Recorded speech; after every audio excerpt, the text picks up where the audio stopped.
Corpo e mente. Hoje nós estamos falando o tempo todo no nosso dia a dia sobre o corpo e a mente. Como é que as coisas estão funcionando.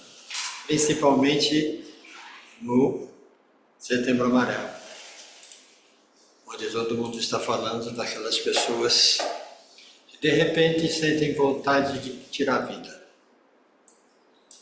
E isso não é uma coisa fácil.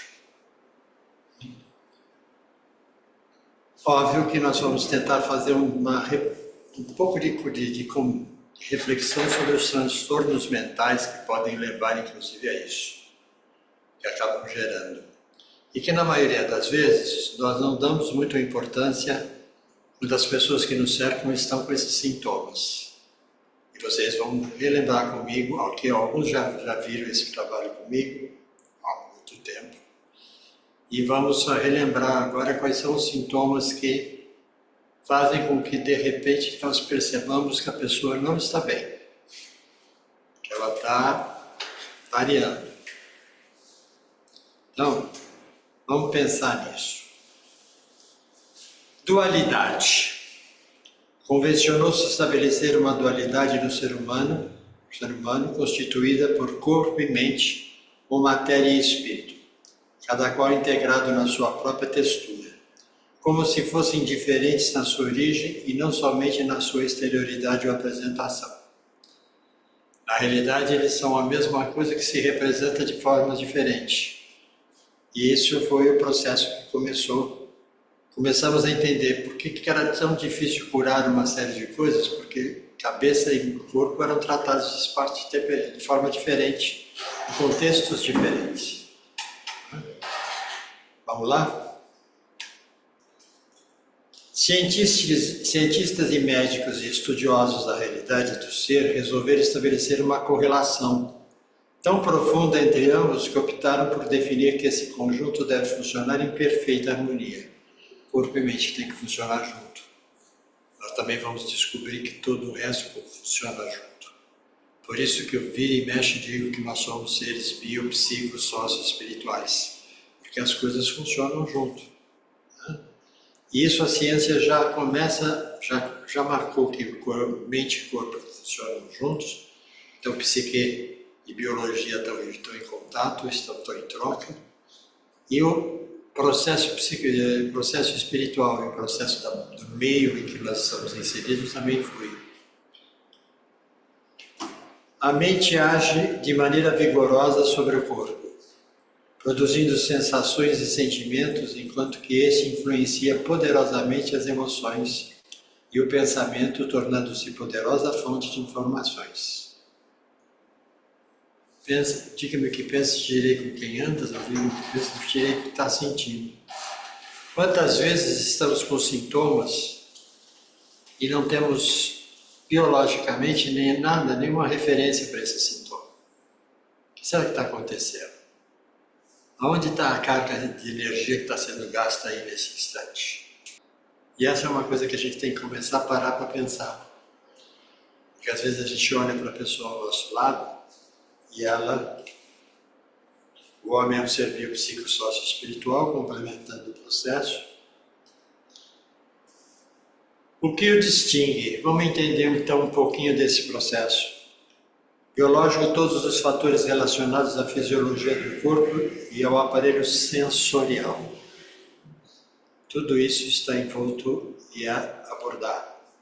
O psíquico, conjunto de vivências e experiências passadas e presentes que formam a sua personalidade.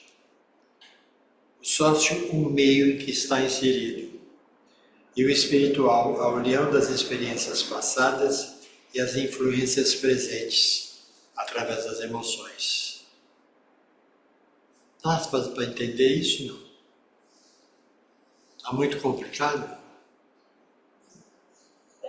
Não é muito... são muito parecidos, né? Hã? Psico e o espiritual. Não, é o mesmo ciclo. As inferências é que são diferentes. Não é? O que nós percebemos E se nós formos estudar o nosso perispírito, nós vamos ver todo esse processo com marcas lá dentro dele. Os transtornos mentais. A enfermidade mental consiste numa dissociação da mente do paciente e dos conflitos psicológicos daí resultantes. O objetivo da psicanálise é reunir a vida mental, trazendo o conflito do inconsciente para a consciência. Ou seja, eu saio do meu caminho, saio do meu equilíbrio. Por que eu saio do meu equilíbrio? Porque eu estou vivendo alguma coisa com a qual eu não consigo lidar, com a qual eu não consigo enfrentar. Não importa se ela é desse tamanho ou se ela é enorme. Ela mexeu comigo, mexeu com meus conflitos, com as minhas emoções, eu vou começar a criar caos. Eu vou começar a ter dificuldades de lidar com a situação. Então, eu não percebo isso no primeiro momento, mas já começaram a mexer. Aí vem o processo da história. A pessoa mentalmente desequilibrada tenta se defender contra o seu próprio inconsciente. Há uma extensa luta intrapsíquica, isso é muito doloroso. Quando eu começo a perceber que estou com sinais estranhos, eu estou sentindo coisas que eu não estou conseguindo explicar para mim por que eu estou sentindo, eu na realidade comecei a perceber a doença. E a minha primeira ação nesse momento é tentar me defender disso, é tentar afastar esse processo. Principalmente quando eu começo a achar que as pessoas estão percebendo que eu estou fazendo alguma coisa esquisita. Certo? E aí que você começa a entender que tem alguma coisa acontecendo de errado. E nós vamos ver daqui a pouco os sintomas, vendo o que vai demonstrando esse processo. E nessa percepção, eu vou começando a ter que trabalhar o meu eu lá dentro. O que está acontecendo comigo? Mas eu demoro um tempão para poder aceitar o que está acontecendo comigo. Né? Imagina, eu nunca tive nada, eu faço tudo e não resolvo, tudo eu resolvo. A enfermidade é resultado da dissonância vibratória que se origina no ser profundo, na mente, abrindo área para a manifestação dos desequilíbrios físicos, emocionais e psíquicos. A construção do bem incessante, o cultivo das ideias dignificadoras, são recursos valiosos para a preservação da saúde. Uma coisa que tem que ser observada nesse instante é o seguinte: dissonância vibratória. Quando a gente fala em dissonância vibratória, chegou um moço que pode explicar isso melhor que eu, certo? O cara tem. Ele já ia abrir a porta para sair de novo. Nós vamos assim, pensar assim, essa dissonância vibratória é aquela energia toda que nos fez existir. Né? Se eu tenho aquela vibração toda que existe dentro de mim, se isso começa a funcionar mal, começa a ter uma ligação errada, eu vou abrir área para a manifestação dos equilíbrios físicos. Primeiro, tensão nervosa, dor de cabeça, memória, dor nas costas, enfim, uma série de situações que eu não vou conseguir entender de primeira. Segundo, eu vou ter dissonâncias na área emocional. Algumas coisas vão me incomodar além da conta, algumas pessoas vão me incomodar além da conta, eu não vou conseguir estar com a mesma comunicação.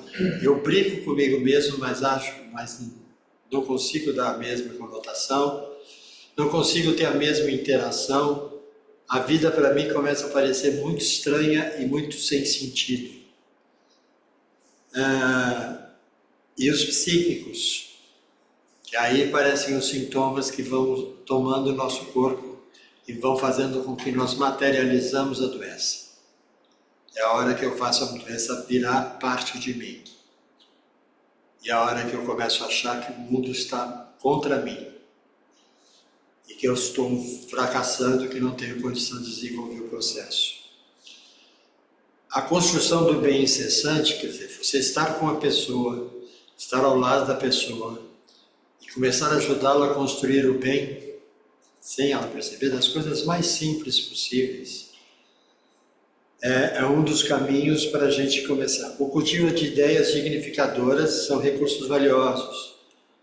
Não vamos chegar para aquela pessoa que está mal e contar, veja que desgraça que aconteceu, quanta gente morreu naquele lugar.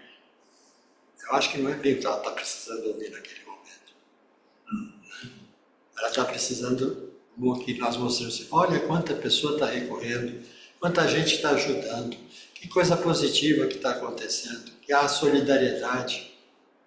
Quer dizer, eu olhar para o Rio Grande do Sul e dizer assim, ó a vida, ó a morte, não tem nada para estar feito com esse povo aqui, coitadinhos, resolve o problema?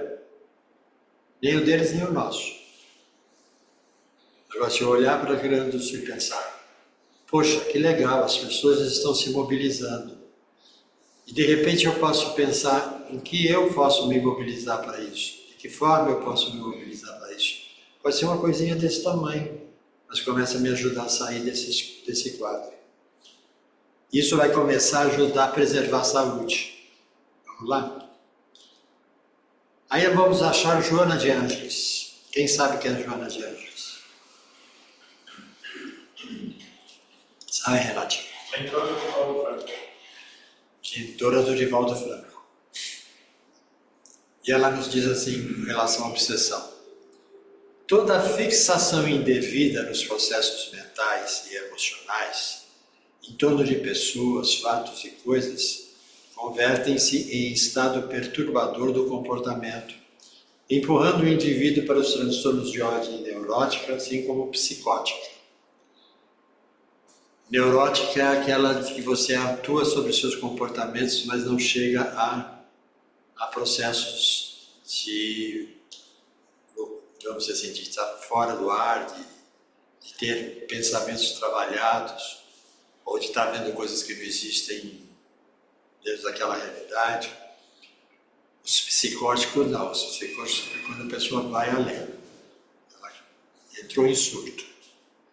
Ela tem que aí ela tem que tomar uma medicação, que são os psicolépticos da vida, de ter uma regulagem dessa situação. São situações diferentes. Então, o indivíduo, por exemplo, que tem toque, ele é um indivíduo neurótico, mas ele pode partir para o psicótico. Como? Se ele acirrar esse processo, se ele começar a desenvolver, se ele começar a brigar com ele mesmo em todas as sessões, vai chegar a hora que ele vai fugir para a fantasia. Certo? E aí ele começa a fazer coisas que vão ter alguém que vem salvá-lo. Então, é aquela situação que às vezes a gente pode, até para nós aqui que não estamos vivendo em interesse, pode ser chocoso, mas ao mesmo tempo engraçado, mas dentro do hospital psiquiátrico, o indivíduo chega, você senta na frente dele, ele desenvolveu um quadro de psicose. Nesse quadro de psicose, ele chegou a algumas situações ruins. Aí ele vira para mim e diz assim, doutor, a minha nave já chegou. A sua nave já chegou. Eles vieram me buscar. Porque esse povo aqui é muito louco. E aqui não dá para viver, eu vou viver em outro planeta. Primeira vez que você ouve essa história, né, você diz assim, ele está me gozando, ou ele está tendo uma fantasia muito louca. E o pior é que muitas vezes você vai ouvir no discurso feito alguma coisa que tem coerência. Porque esse mundo está muito louco. Tem muita coisa doida acontecendo por volta da gente. E o que ele está querendo é apenas ir embora daqui. A fuga mental nesse processo acaba gerando uma série de comportamentos dissonantes. E que esses comportamentos começam a criar, né, comportamentos esquizoides, que leva à velha esquizofrenia. Né? Todo mundo fala de esquizofrenia e, no fundo, todo mundo morre de medo de ficar esquizofrênico. À medida que constitui o imperativo dominador, tornam-se obsessões que passam a inquietar o indivíduo, levando a estados mais graves na área da saúde mental. O que isso quer dizer? Todo este quadro psíquico, inicialmente, que está acontecendo, vai ter ajuda. Irmãozinhos vão se aproximar de nós, que estão na mesma faixa vibratória, e nessa mesma faixa vibratória eles vão começar a incomodar as nossas atitudes, ou fazer com que a gente aumente, ou potencialize aquelas atitudes. Óbvio que os tratamentos conhecidos não explicam isso. Eles param no momento em que a doença já se apresentou como neurótica ou psicótica, e aí vamos dar o remédio pronto. Mas não é só isso, tem que haver toda uma mudança de energia na volta, porque se não houver essa mudança de energia, a pessoa vai ficar cada vez mais no buraco. Então, é um processo, inclusive, em alguns instantes, de obsessão contrária. Sou eu que estou fora da caixinha, obsidiando alguém que está ao meu lado, certo? Que está sentindo aquela carga energética toda. Então são coisas sérias a serem pensadas nesse processo. Vamos lá.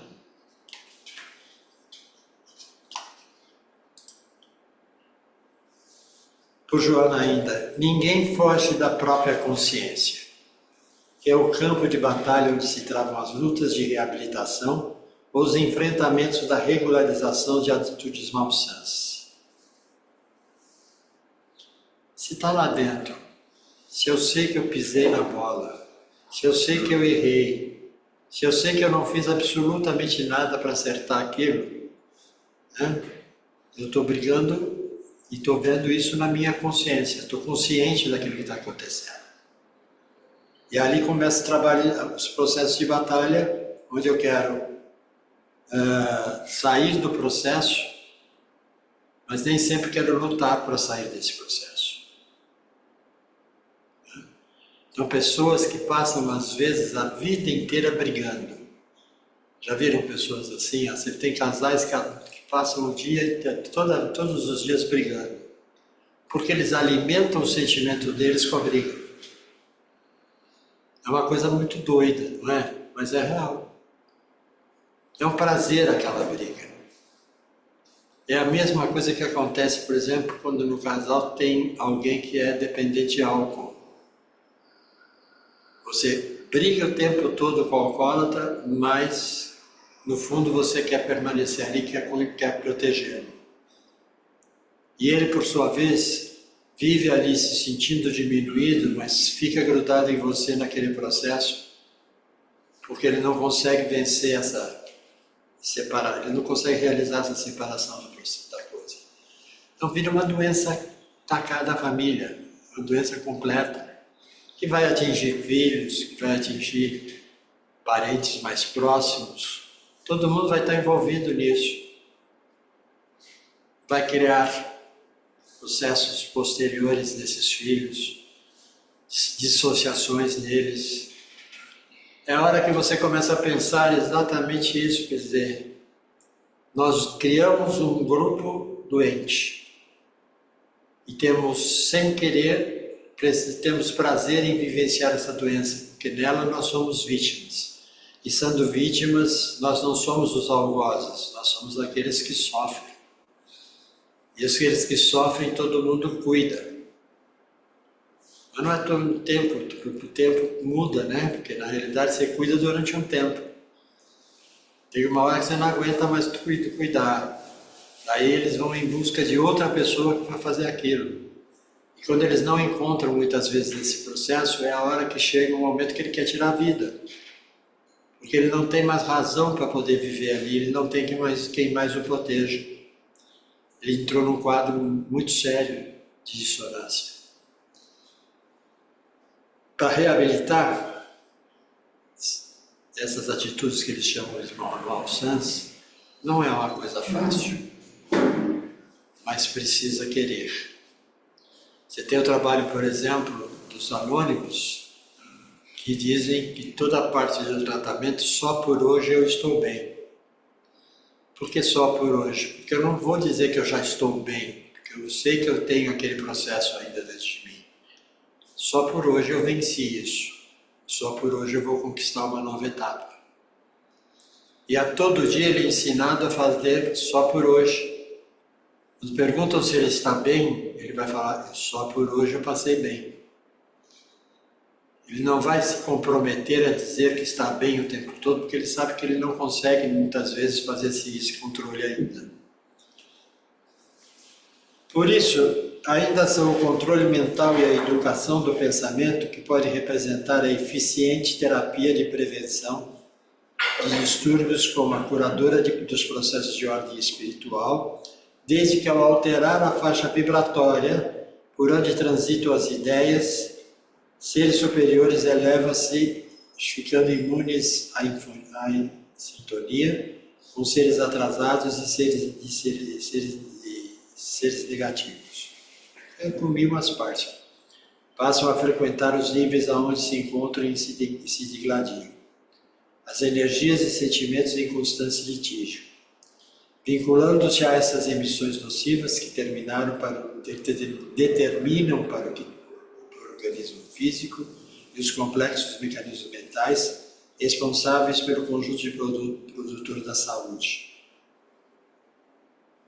Que por isso ainda são os controles de mental, educação e controle mental no processo. Esse é um dos grandes propósitos da Casa Espírita. Quando vocês vêm fazer ou começam a participar do grupo do Conhecendo o Espiritismo, vocês começam a entender qual é a proposta da ciência, filosofia e religião que nós assumimos. De que maneira nós estamos trabalhando. O que é que nós estamos fazendo com esse processo? Nos reeducando. É um processo de reeducação. É um processo fácil? Não. Porque ele vai ter que alterar a faixa vibratória que nós vivemos. Ele vai ter que nos ajudar a pensar, a refletir, para que nós mudemos a forma de pensar, a forma de viver e o que nós fazemos conosco mesmo. Ou seja, ele começa a nos dizer que você precisa conhecer a você mesmo. Fácil? Não. Tranquilo? Não. Muitas vezes não é prazeroso e muitas vezes você não vai sair feliz da história. Mas você começa a refazer o seu caminho, a restabelecer a caminhada de forma a se equilibrar novamente, sentir que você pode, que você vai construir um caminho melhor para você. Você vai vencer as dificuldades que você vive, que você é agente de você mesmo. Você é aquele que cria a sua doença ou que cria a sua saúde. Dependendo de como você lida com isso.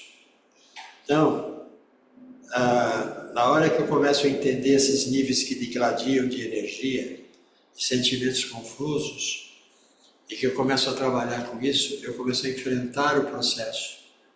E ao enfrentar o processo, eu vou vencer a batalha. Se eu não enfrentar o processo, eu não vou vencer batalha alguma.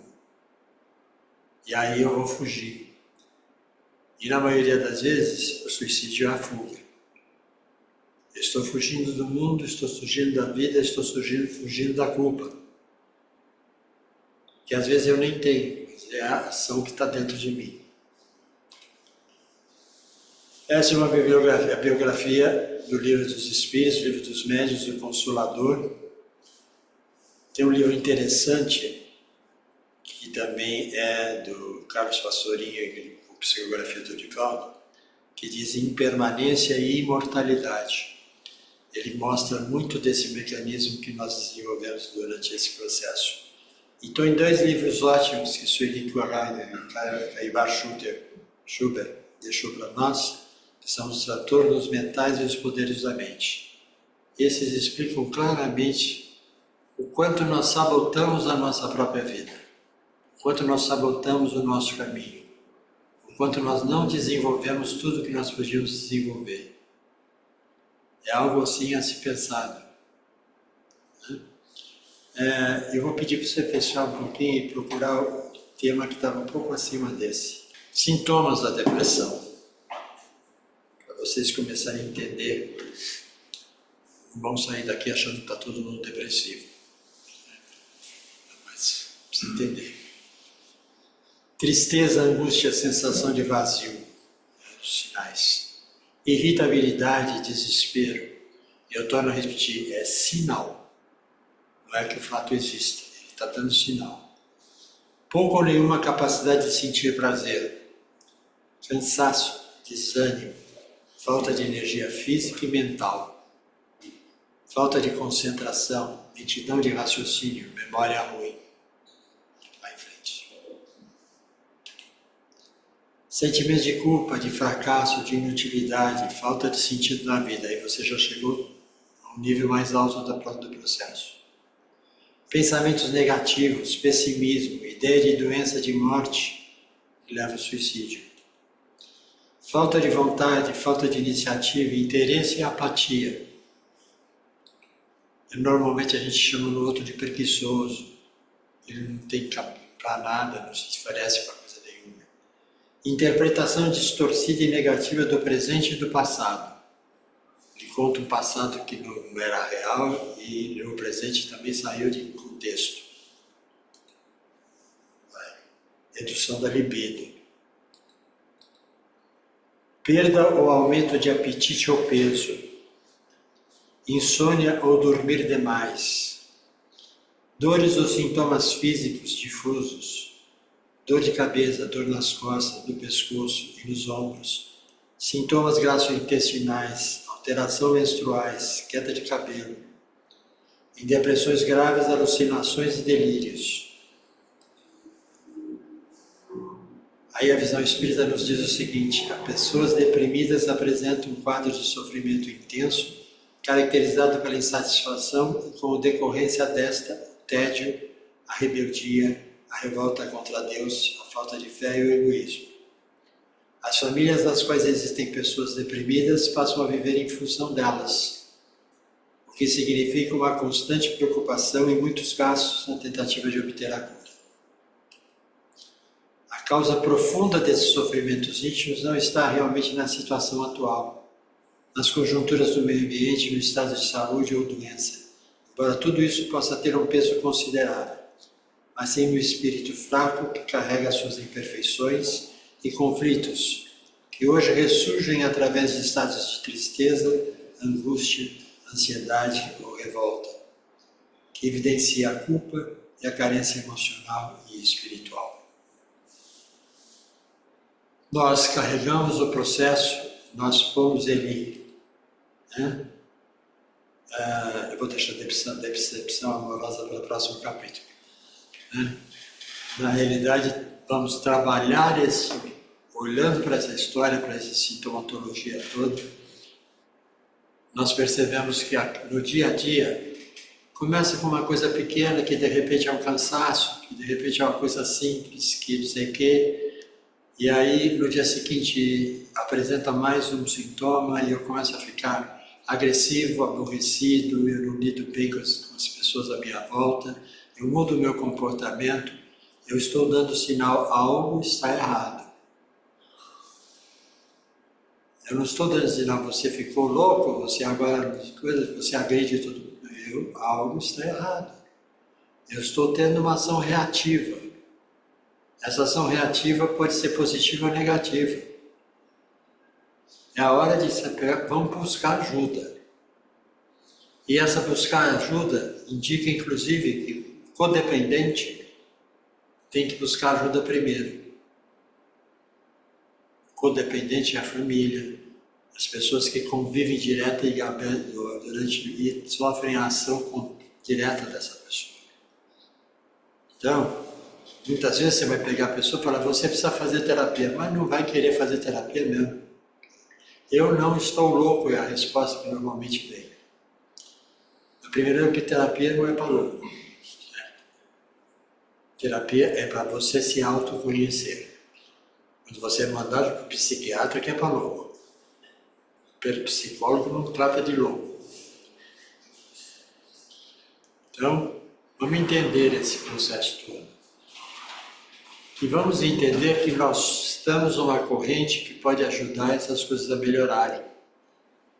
Que temos a corrente que podemos lidar para que as coisas fiquem melhor. E que aqueles que estão à nossa volta comecem a perceber. Principalmente para aqueles que têm filhos, porque o comportamento, principalmente na adolescência, muda completamente. Certo? E se nós não prestarmos atenção, nós começamos a ajudar a ver a dissociação, a começar a ter problemas. Porque a hora que aparecem as frustrações, é a hora que as decepções acontecem, é a hora que eu de repente descubro que eu não sou aquela coisa maravilhosa que a mamãe dizia que eu era, certo? Que eu descubro que papai não é o super-homem que eu queria que fosse, que as pessoas no mundo nem sempre vão gostar de mim e que de repente eu não sou capaz de fazer algumas coisas. Aí eu começo a ter que lidar comigo mesmo. E a essa altura, na adolescência, eu não sei fazer isso. Eu estou na turma, eu começo a buscar a imagem que me passa, ou seja, eu quero ser melhor como aqueles que eu acho ótimos na turma, porque eu quero ser igual a eles, eu começo a repetir comportamentos. Eu nem sei por que eu estou repetindo e nem sei se aquilo é realmente bom, mas tudo bem. É uma hora aquilo que me faz permanecer na sociedade. Às vezes, dá certo. Você arranjou a turma legal e essa turma te carrega bem. Às vezes dá tudo errado, porque a turma está pior que você e leva você para o buraco junto. E por sua vez, a família, como codependente dessa história, não vai saber lidar com a história. Não vai saber conviver com o processo. Certo? Não vai entender o meio social que está ali. Aí começam as agressões, as atitudes, as brigas, e aí vai dar. Toda essa série de sintomas vão aparecer e podem levar a uma situação de morte. Porque eu começo a não ter mais sentido de vida. É a mesma coisa que acontece quando eu me torno dependente químico. Eu começo a usar a droga como elemento de fuga. A droga, na realidade, para mim é prazerosa. Ela me faz ficar forte. Ela me faz sentir poderoso. Ela faz que eu me sinta que eu sou capaz. Mas esse eu sou forte, sou capaz, vai durar algum tempinho. O efeito passa. E cada vez que o efeito passa, eu vou para o buraco. E aí eu quero mais droga, para poder sair do buraco. Agora, por que eu fui para a droga? Porque eu me sentia uma porcaria. Então eu buscava a droga para compensar algo que não estava muito bem na história. Eu não estava me sentindo bem na vida.